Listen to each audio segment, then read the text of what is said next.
Hello YouTube, Sir Dragon X here.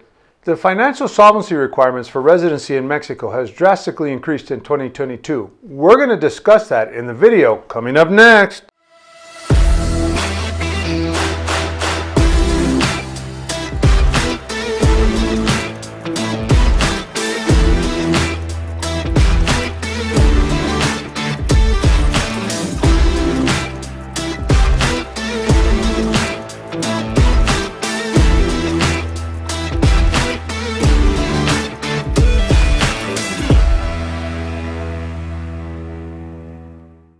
Welcome back to Retire Life in Mexico, No Bull, where integrity and quality of information comes before profit. There has been a lot of talk lately about the financial solvency requirements for residency going up drastically in 2022. This, along with people facing immigration issues getting 180-day permits, has left people flooding Mexican consulates to apply for residency. People are also facing increased issues getting appointments at the Mexican consulates, and some are even booked solid for several months. There's also confusion as to what financial requirements they must meet because sometimes they vary from consulate to consulate.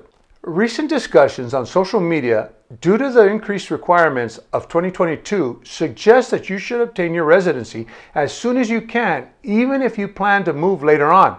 This is because increases in the past year, including this year, may eventually make residency unattainable because the formula for calculating the requirements is based on the minimum wage, which increased by 22% this year alone. On another note, some popular Mexico blogs have implied that financial solvency requirements have gone down from past years due to the adoption of a new formula. Actually, I did a previous video explaining this formula and how it works. This has caused a lot of confusion. So which one is it? Are they going up or are they going down? It all comes down to my famous answer of, it depends. Today, I'm going to try to sort through this confusion and answer this question as best as I can, because the truth is there is no black and white answer.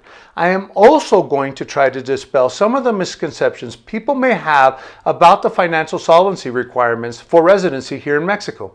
Now, before we start, don't forget to join our community at the social media links listed below. Also, don't forget to subscribe and hit that like button. It helps me get the word out on YouTube. I have done several previous videos on obtaining residency and the UMA formula, which we will be discussing today.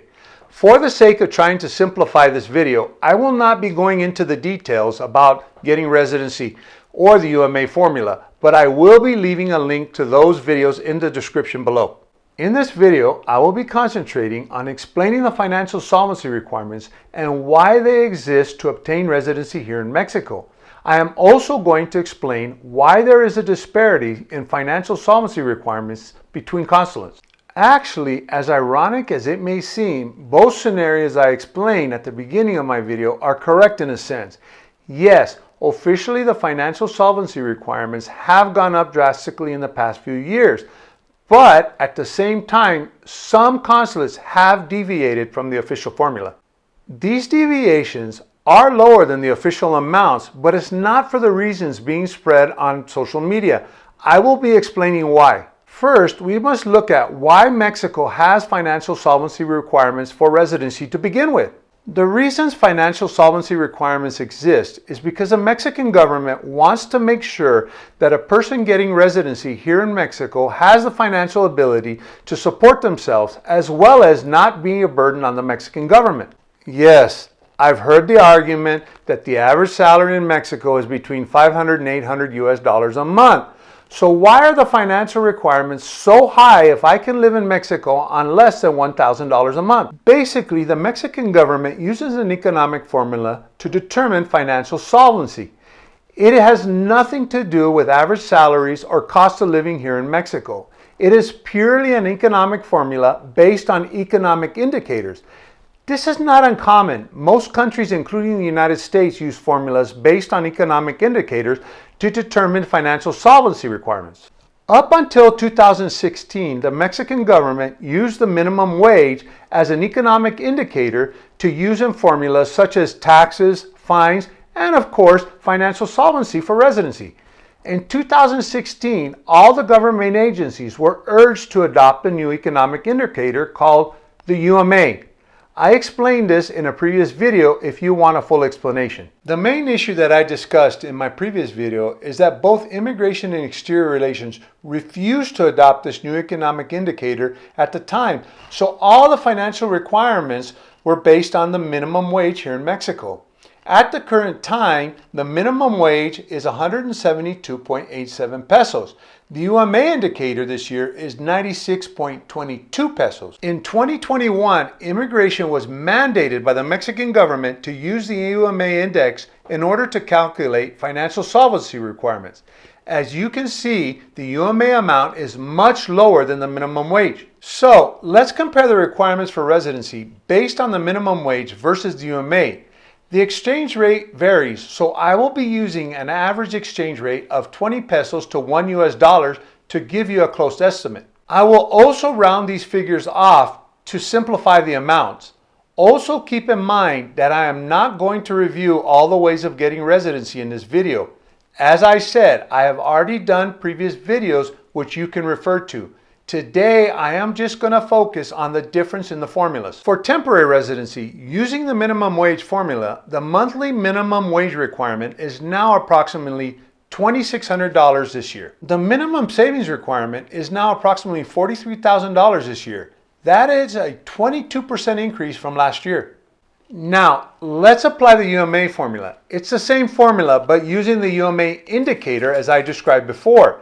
The monthly minimum wage requirement under the UMA formula is approximately $1,400 a month, and the minimum savings requirement is approximately $24,000 this year.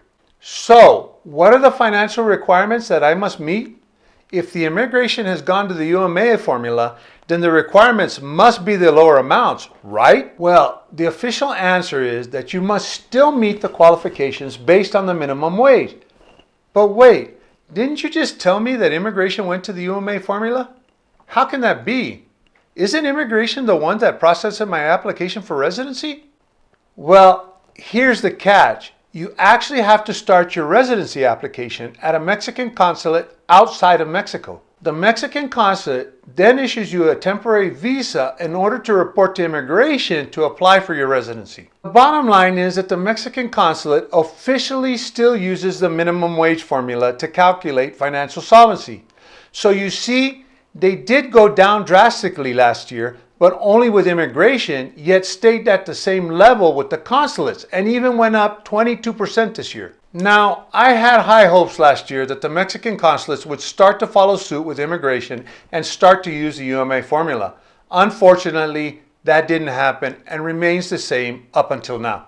As I have mentioned on my other video, I have seen some hope as some consulates have deviated from the minimum wage formula, and I saw some consulates lowering their amounts to as low as $1,600 a month last year.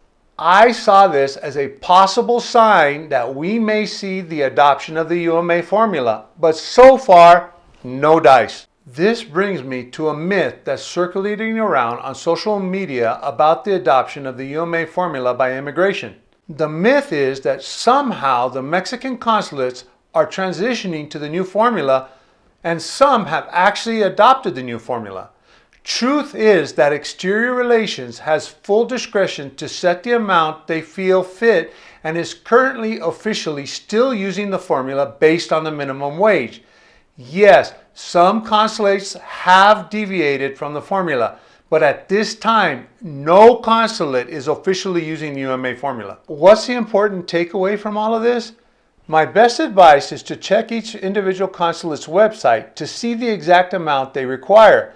Some may require lower amounts, but the official amount is still approximately $2,600 a month or $35,000 in savings for 2022. Let's just hope that Exterior Relations follows suit and adopts the UMA formula soon. Now, if you have had an experience this year in obtaining your temporary resident visa at a consulate, please share your experience with the community. It would help everybody out. I hope this information was useful. Don't forget to subscribe and see you soon.